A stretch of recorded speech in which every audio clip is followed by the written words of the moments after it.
Hello viewers, welcome to my channel readers club with Smita. आज हम Napoleon Hill का book practical step to think and to grow rich book का 9 chapter का 4 part पढ़ने जा रहे हैं।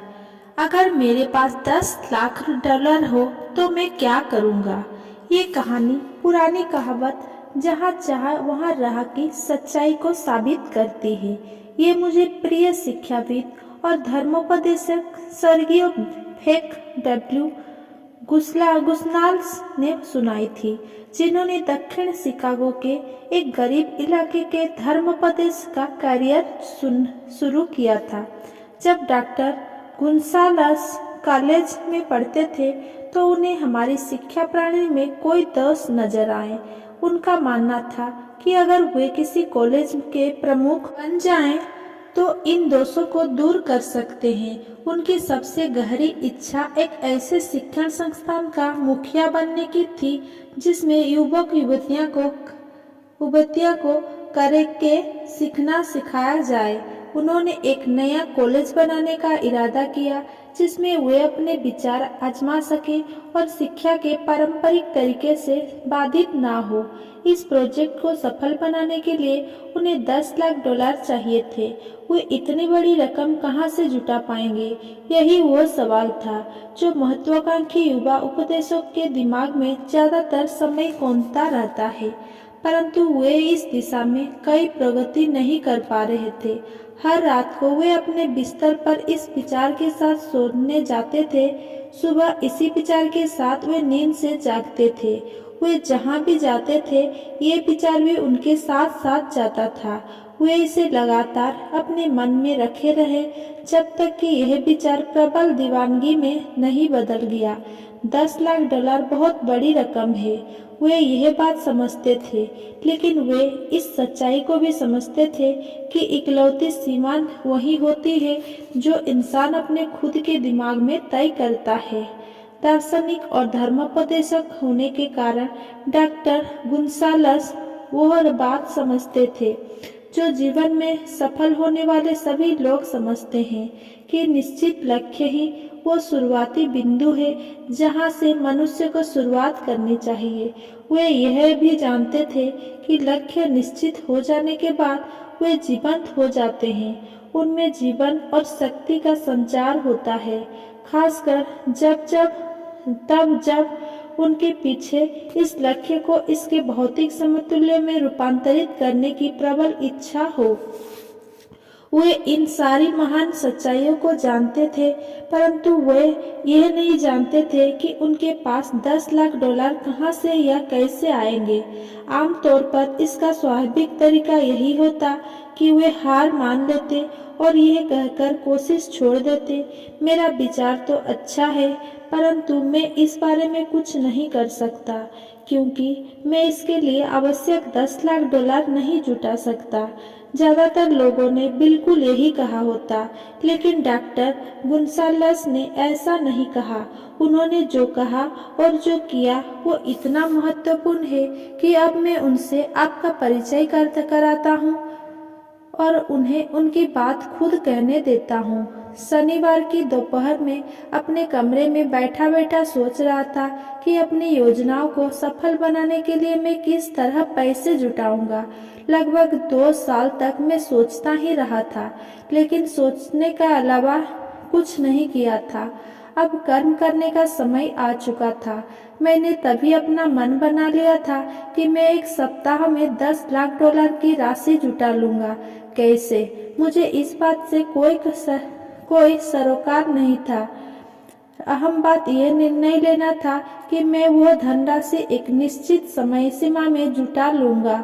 और मैं आपको बताना चाहता हूँ कि जिस क्षण मैं इस निश्चित निर्णय पर पहुंचा कि मैं आवश्यक धनराशि निश्चित समय सीमा में जुटा लूंगा, मुझे आश्वस्त करने वाली एक अजीब सी राहत महसूस हुई जो इससे पहले कभी अनुभव नहीं हुई थी। मेरे अंदर जैसे कोई कह रहा था, तुम इस निर्णय पर पहले क्यों नहीं पहुंचे? ये धनराशि लंबे समय से तुम्हारा इंतजार कर रही थी। घटनाएं तेजी से होने लगी। मैंने अखबार वालों को बुलाया और घोषणा की कि अगली सुबह में एक प्रवचन दूंगा जिसका शीर्षक होगा, अगर मेरे पास 10 लाख डॉलर हो तो मैं क्या करूंगा। मैं तुरंत प्रवचन तैयार करने में जुट गया, परंतु मैं आपको सच बताऊं, ये काम मुश्किल नहीं था, क्योंकि मैं दरअसल ये प्रवचन मन ही मन लगभग 2 साल से तैयार कर रहा था। इसके पीछे का भाव मेरा हिस्सा था। आधी रात के काफी पहले मैंने प्रवचन लिखना समाप्त कर लिया। मैं बिस्तर पर गया और विश्वास की अनुभूति के साथ सोया, क्योंकि मैं देख सकता था कि मेरे पास 10 लाख डॉलर मौजूद है और मैं उनका स्वामी हूँ। अगला सुबह मैं वो जल्दी उठा, नित्य कर्म से निवृत्त हुआ, प्रवचन को पढ़ा और फिर घुटने टेक कर प्रार्थना की कि मेरा प्रवचन किसी ऐसे आदमी का ध्यान आकर्षित कर ले जो आवश्यक धनराशि प्रदान कर दे। जब मैं प्रार्थना कर रहा था तो मुझे वही आसक्त करने वाली अनुभूति एक बार फिर हुई कि धनराशि आने ही वाली है। मैं इतना रोमांचित था कि प्रवचन के साथ में ले जाना भूल गया और मुझे यह बात तब तक पता नहीं चली जब तक कि मैं श्रोताओं के सामने खड़ा होकर उसे शुरू करने के लिए तैयार नहीं हो गया।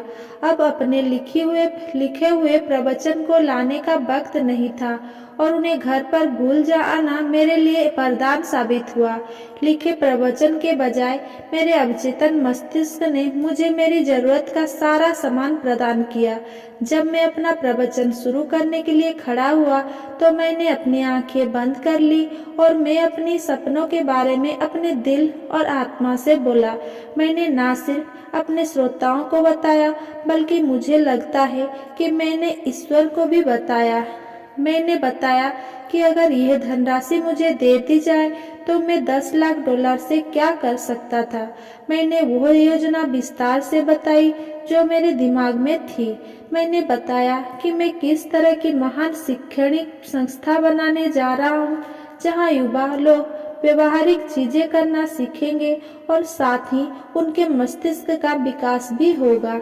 जब मैं प्रवचन समाप्त करके बैठ गया तो पीछे की तीसरी पंक्ति से एक आदमी धीमे से अपनी कुर्सी से उठा और मेरी तरफ आगे बढ़ा। मैं हैरान था कि वह मेरे पास क्यों आ रहा है। वो मंच पर आया, उसने अपना हाथ बढ़ाया और कहा, मुझे आपका प्रवचन पसंद आया। मुझे विश्वास है कि आपने जो कहा है वो आप सचमुच कर सकते हैं, बशर्ते आपके पास 10 लाख डॉलर हो। मुझे आप में और आपके प्रवचन में विश्वास है। ये साबित करने के लिए मैं आपको 10 लाख डॉलर दे सकता हूँ। आप कल सुबह मेरे ऑफिस में आ जाएं। मेरा नाम फिलिप डी अमर है।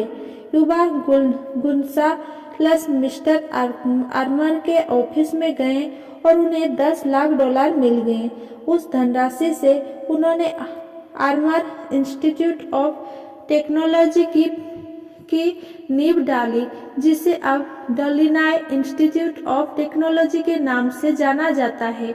इतना पैसा ज्यादातर धर्मोपदेशक अपने जीवन में कभी नहीं देख पाते हैं, लेकिन उस पैसे के पीछे का विचार आवेग 1 मिनट से भी कम समय में युवा उपदेशक में आ गया था।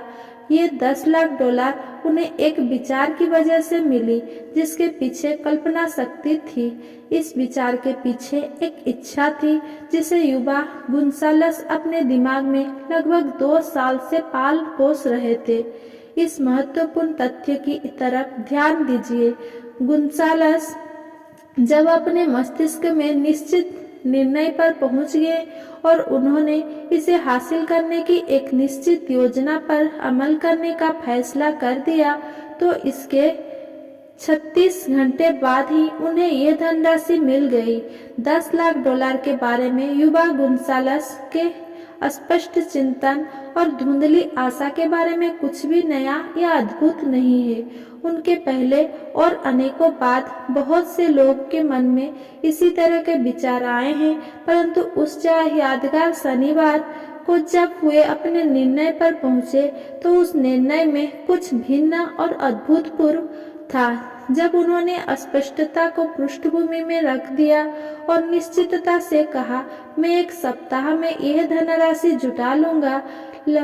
भगवान उन लोगों का पक्ष लेते हैं जो भली भांति जानते हैं कि वास्तव में क्या चाहते हैं, बशर्ते कि वे महज उसे पाने के लिए कृत संकल्प हो। इससे भी बड़ी बात यह है कि जिस सिद्धांत ने डॉक्टर गुंसालस को $10 लाख दिलाए थे वो आज भी जीवित है। वो सिद्धांत आपके लिए भी काम कर सकता है। ये शाश्वत नियम आज भी उतने ही काम का है जितना कि यह उन जुबा धर्मोपदेशक के काम का था जिसे अपने इरादे में जबरदस्त कामयाबी मिला। यह पुस्तक कदम दर कदम इस महान नियम की तरह तत्व बताती है और यह भी सुझाती है कि यह उनका इस्तेमाल कैसे किया जा सकता है। गौर करें कि आशा कैलेंडर और डॉक्टर फ्रैंक के बीच में एक बात समान थी। दोनों ही यह आश्चर्यजनक सत्य जानते थे कि निश्चित लक्ष्य और निश्चित योजनाओं की शक्ति के जरिए विचार को संपत्ति में बदला जा सकता है। अगर मेरा ये वीडियो आपको पसंद आया हो तो मेरा वीडियो को लाइक, कमेंट, शेयर करें एंड मेरा चैनल को सब्सक्राइब करें। धन्यवाद।